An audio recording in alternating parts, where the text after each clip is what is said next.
one ordinary day, I was waiting for my husband to come home from work, and my two sons went to Cypher. Everything changed, and I heard this terrific noise. It was just like a giant cauldron of water being poured onto a fire, a shh sort of noise, you know. And my first reaction was, oh, the children. I thought maybe a plane was crashing or something like that.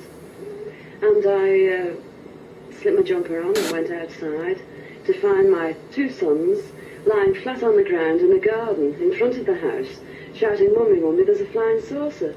Well, naturally, I just said, "Come on, don't be stupid. Come in the house." But felt sort of a strange sensation. Wended my way up the side of the house to where we had a pump, where we used to get all our water from, and automatically looked up to see this, all I can describe, this huge Mexican hat. It was stationary, this thing, and it was bright silver in colour, and it had a dome. A dome. It was tilted to sort of, I could see the occupants in it. You saw people in it? I saw people in it. There were two people in there. These people were beautiful people. That's the only way I can describe them. They had long golden hair, like a page boy bob, just like the old kings.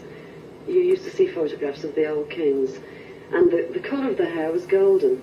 Now, I was really... What were they dressed in?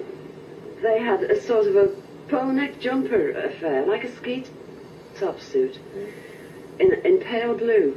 Now, these people weren't sat behind, one behind the other. They were sat together, but this, whatever it was tilted so that I could see them and they could see me. Were you looking at them through windows, through portholes? Or? No, not portholes. It was just sort of like a cockpit, I suppose, that had this perspex or glass or whatever it was. They could see me anyway, and I could see them.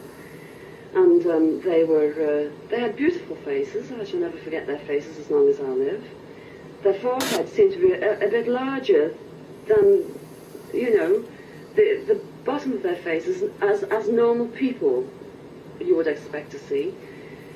But maybe this was just whatever they had round their heads, which was like a transparent fishbowl. And they just looked. And I was absolutely paralytic with fear. I couldn't move, although my mind was ticking over. And they looked so sympathetic that I was just mesmerised for what seemed to be, ages, but it could have only been seconds. And I turned to sort of look down at the boys, was unaware that they were with me, because I was so absorbed. And the next thing, I looked up, and it was gone. How low had it been? It had been the height, I couldn't tell you. But the house that you've seen, it was just on top of the roof. It was hovering on top of the roof. How big was it compared with the size of the house? It swallowed the whole circumference of the roof. I couldn't see. The roof was completely blotted out. The chimneys I couldn't see. All I could see was this massive object that I described as like a Mexican hat without the bubbles. And then it flew away sideways or upwards? No, I didn't see. I just looked up and it had gone. But I assume it went straight up. Because for a short while after in the sky I looked around and I said to my two boys, "Well, can you see anything? Can you see anything?" And they said, "There it is, Mum." And they pointed up and I watched it. It was just like a little cotton reel in the sky. And it circled us 3 times. It went round 3 times and then it just shut off.